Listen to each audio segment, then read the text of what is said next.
Hello and welcome back to Lakeland. This is another episode of Walking the Wainwrights with Life Without Shakers.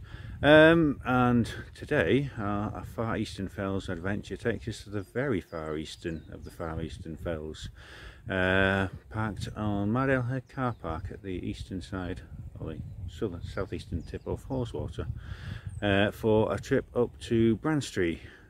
Followed by Crag, Crag, and finishing off with Southside Pike.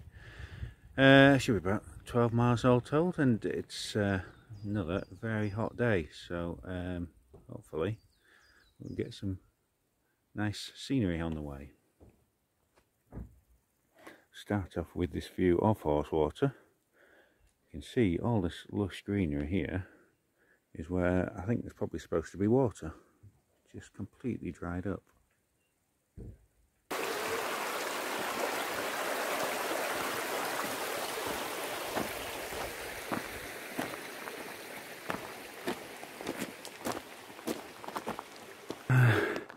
I'm going about 2 minutes, just started up the Gatesgarth Pass. I've already got some spectacular scenery.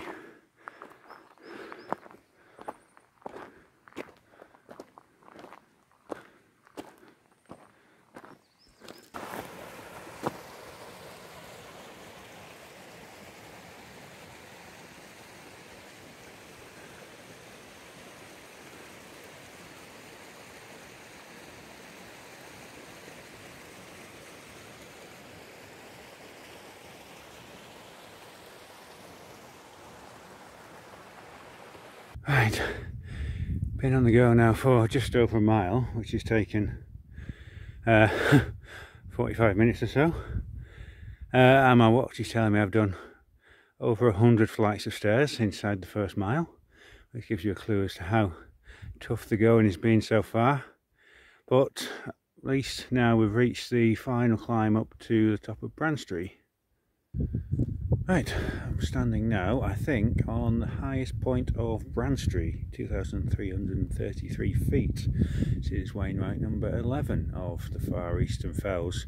And it's a difficult one to pick out, as Wainwright says. The summit is grassy and flat-topped. There is no cairn on the highest point, which is situated near the junction of a well-built wall and a wire fence that traverses the fell. Yeah, there's literally nothing up here, it's just a grassy moor, moorland plain. Right, hopefully that is the worst of the climbing done now, because everything else seems to be on the fell top, along ridges.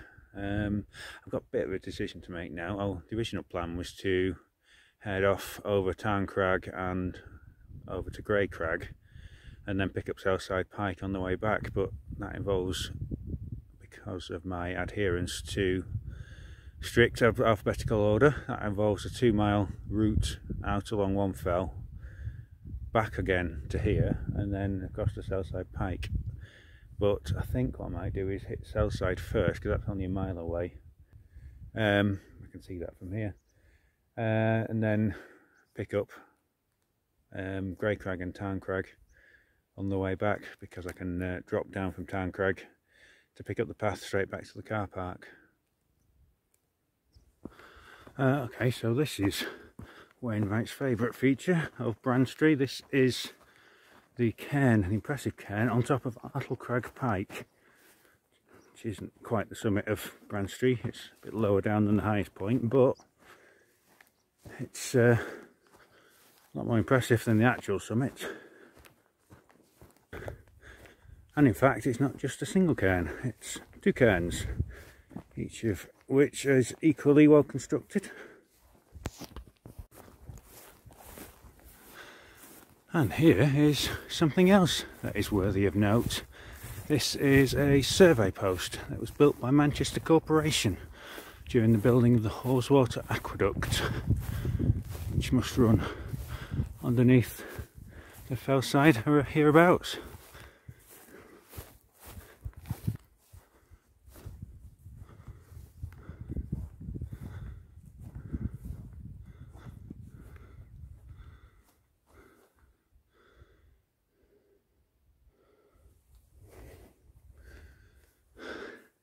And there's what they were surveying from. Their own personal man-made lake, Haweswater.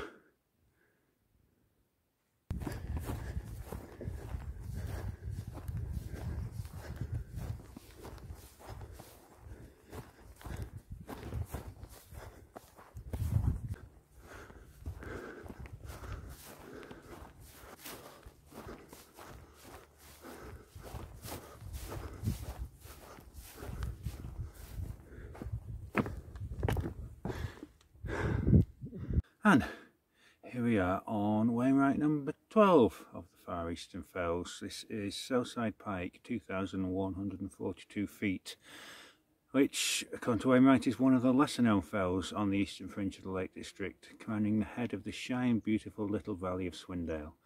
Its neglect is scarcely merited, for although the summit is a dull grass mound with little rewarding views, the fell has an extremely rugged eastern face that closes the valley in dramatic fashion.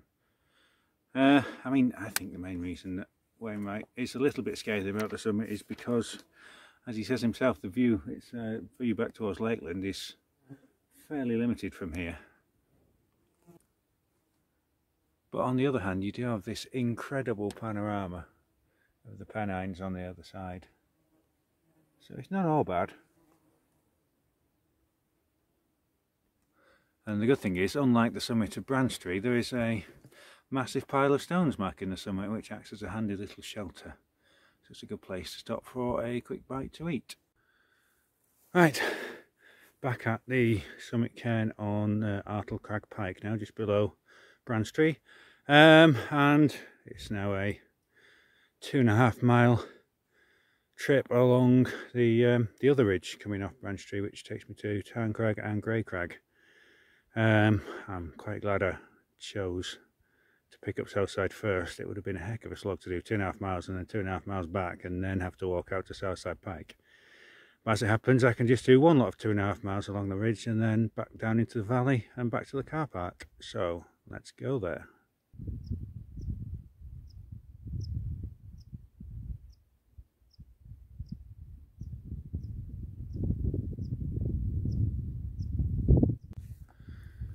Just below the summit of Tarn Crag now, and as you can see, the boys of the Manchester Corporation have been at it again. It's another survey post, the twin of the one between Branstree and Southside Pike. And Wainwright says, not until Manchester Corporation's engineers climbed Tarn Crag in the course of their duty and departed from it from the last time, did its summit acquire distinction. The wide dreary top then found itself left with a curious structure. And this is it, this survey post.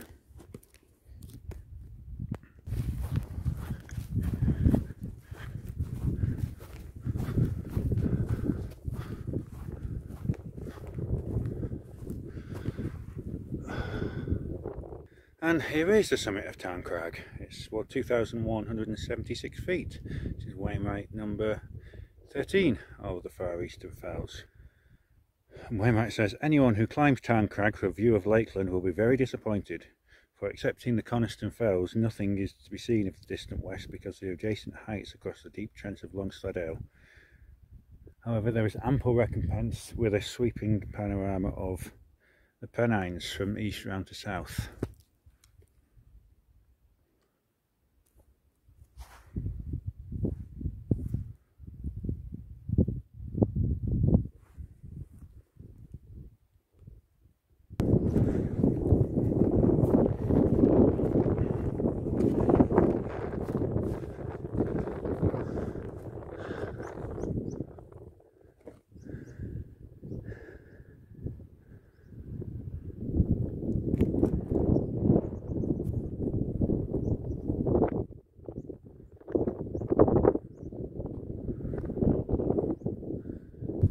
And now I'm on the summit of Grey Crag, Wainwright number 14 of Book 2. This is 2,093 feet.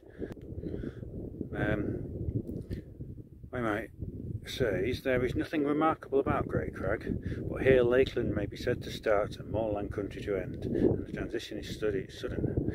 The quiet beauty gives place to romantic beauty, placid scenery to exciting. One looks east and the heart is soothed, west and it is stirred. So there you go, it's got that going for it.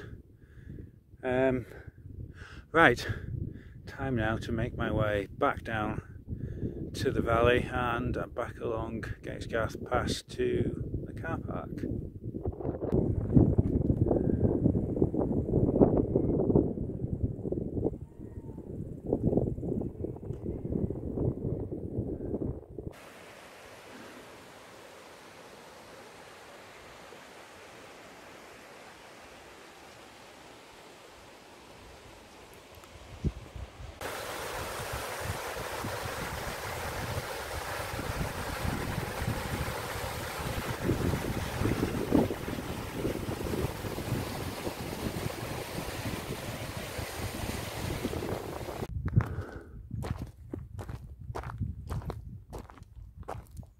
Oh, and finally I'm back where I started, at the car park at Mardale Head.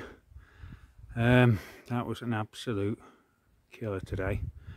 The decision to come back down from Grey Crag over Great Gatesgarth Pass wasn't necessarily the best one. Not only was about half a mile further than the original path I marked out, it turned out, but also involved walking along the full length of Gatesgarth Pass, which is an absolute killer. It just keeps going up and up. You think you can't climb anymore, it climbs again and gets steeper, and then when you think you've got to the top, it climbs a bit more.